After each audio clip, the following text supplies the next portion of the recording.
A short drive away is the shop of another Western craftsman, rawhide braider Whit Olson. But I just love rawhide as a material. It is alive and breathing every single day. Rawhide braider Whit Olson, hard at work in his South Dakota shop. Reins and rommel. I really like a 12-strand body on the rein and a 16-strand on the rommel. The skilled hands of this craftsman produces enduring tools of the cowboy trade that are true works of art, like these braided rawhide reins, a boselle, a quirt, or even a knife handle. I braided it almost complete to where there was just enough room and gaps in between that I could take another piece of rawhide, just one string, and I dyed that one using black walnut husks. Rawhide is tough. It all starts with the raw hides stretched and drying in Whit's shop. Yeah, this is actually a calf hide, came from a steer, probably 400 or 500 pounds. Trimmed it down, made a nice string out of it. Rawhide is not leather, not sold in stores, and you have to make your own. It's not something that can be bought. It's not something that can be made easily. Rawhide is just that, it's raw. There's no chemical alteration, no tanning done. Whit finds his own hides, strips them of hair and flesh, and stretches them to dry.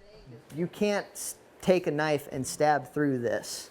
It is rock hard once it's in its dry state. Dried rawhide is so strong, Indian warriors once used it for shields.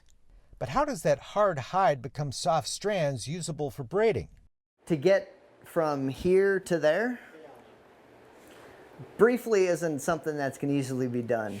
The stiff hide goes through a process called casing. And I'll put this right in water, but I'm not going to leave it in water. I don't want it to absorb too much moisture. I'm just going to want it to absorb just enough. I'll take that hide and I'll put it in a plastic bag.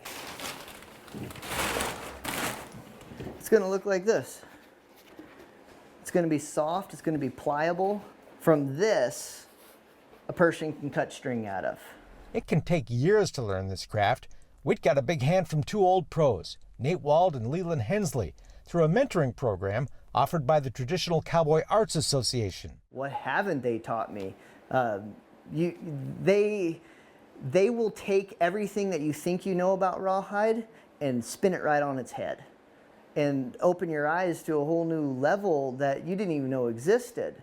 It was the work of rawhide braider Vince Donnelly that started Whit on this journey when he was an 18-year-old cowboy riding bucking horses. He saw a set of rawhide reins Donnelly braided at a rodeo gear show and set out to make his own.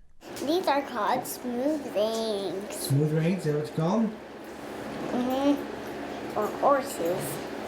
14 years later, this married father of two has come a long way. His work is coveted by both working cowboys and collectors. But his lifelong quest to build quality rawhide gear has only just begun. Because I can always do it better. I don't know what it is about it, but it talks to me. When I pick up a piece of rawhide from the wall, it's telling me what it wants to be.